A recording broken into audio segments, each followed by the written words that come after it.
evening, Manila. Welcome to the Peace Diplomacy Talk. Joining us tonight is a Defense Attaché, Colonel Adrian Mariapan, from the Embassy of the Republic of Singapore to the Republic of the Philippines, and the Dean of the Foreign Armed Forces Attaché Corps. Colonel Mariapan, tell us your experience growing up from Singapore. Well, good evening, Raynon. Thank you for having me today.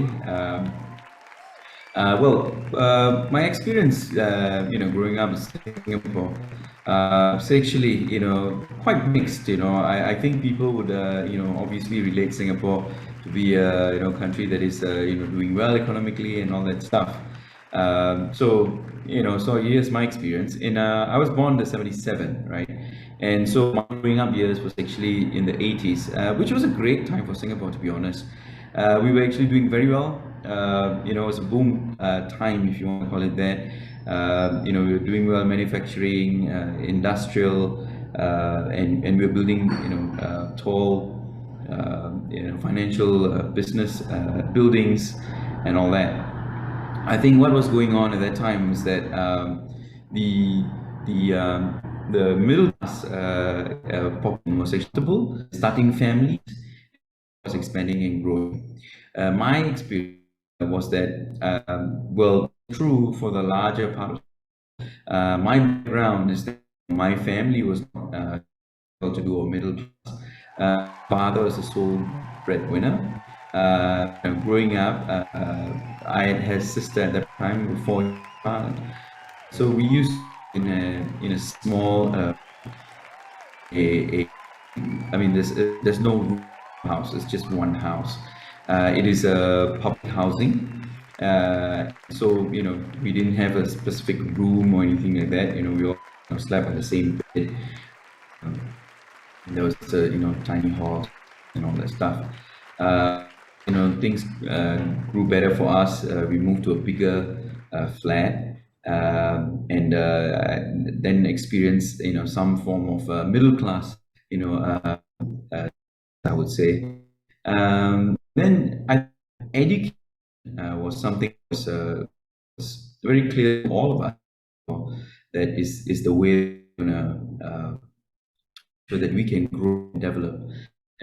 We ensured that all of us did our best in our studies and our education system, and ensured that all children go in school at an early age, then primary school, then school, and it's really done so that we are able to be fighting at the key arenas, especially in the region and with the Pacific and that areas as well. So that was my growing up years. A little bit of hardship, but what instilled was that it extremely we have to if we want to do well in life, we have be well. And that has always been a mantra, and our education system has provided for that. Every student, child who's turned 7 will be enrolled in the school, and they will go through the education system up to the tertiary and beyond. So, what were the important lessons you learned during those years? I did mention that education is extremely important. That is one of the key lessons.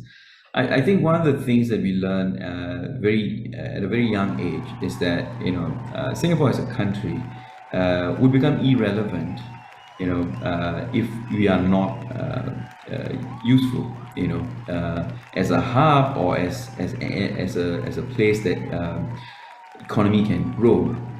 And so we knew that we didn't owe anyone a living, and we have to find it for ourselves, and education is the way to do that. And so we keep building and developing in that space. The biggest lesson, as I mentioned, is that no one owes us a living, and if we don't keep in reinventing ourselves, we will be irrelevant, and and we will cease to exist. and the way to keep innovating and being relevant is to be educated in the relevant fields and be a leader in those areas, and keep attracting, the and being relevant in the region. Name and explain an important leader who inspire you. I think this is a really easy question. I think most Singaporeans will have a similar name, and around the world, in fact, Lee Kuan Yew. I think our first Prime Minister is really in our beacon of light. He's such an inspirational figure for many, many different things.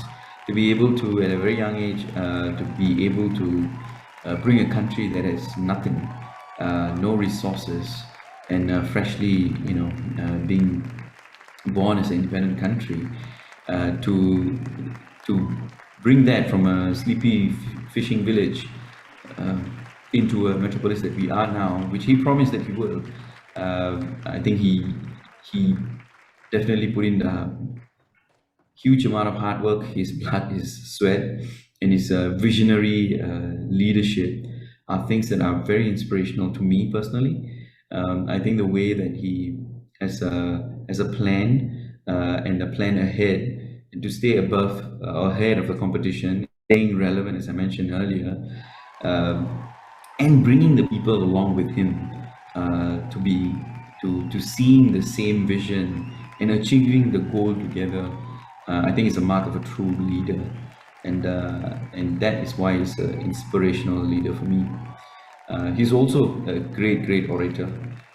He speaks with compassion. He speaks with punch, and he speaks with conviction, and that endears people to him, towards him, and he has delivered everything that he has said that he would, with very good actions with his team. And so that's why he's an inspirational leader to me. Why is peace diplomacy relevant in today's world? Peace diplomacy. I think we have enough examples across the world. In Europe, things are not extremely or exactly stable. We have issues in the South China Sea, in the East China Sea. I think these are issues that we can't avoid. In the modern arena, I think these are things that we have to address them head on.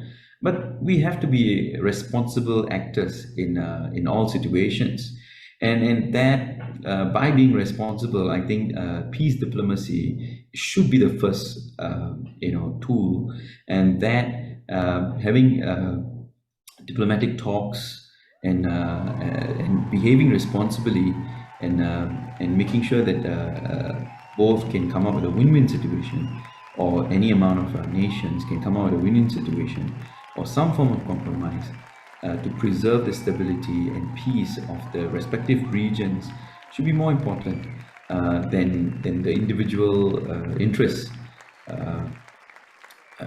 than the individual interests. What makes Singapore a very extraordinary country? Well, firstly, I don't know whether we are extraordinary. I think it is for people to say whether we are extraordinary. But I think we could be unique. I would say we are unique because I think not many countries in the world do not have natural resources. Water in itself is a problem, but we find a way. I think there's a famous book that Professor Jayakumar, our previous DPM and also Foreign Minister, wrote. He said that if you don't have a seat in the table, you'll be in the menu. So which really means that you would be irrelevant, and so we need to keep reinventing ourselves. We need to make sure that whatever issues that we have, we should not put it as an issue or problem, but turn it into an opportunity, and make sure that we are staying relevant and we always have a seat in the table. I think our spirit of innovating, our spirit of never giving up, what we call the Singapore spirit, to always overcome adversity, way I think.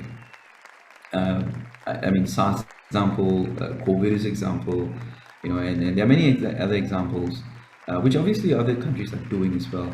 But we've consistently been able to do this, staying relevant and working together with the Singapore spirit, never giving up, and making sure that we are innovating, staying relevant, and trying to stay, slightly above the competition so that we are relevant.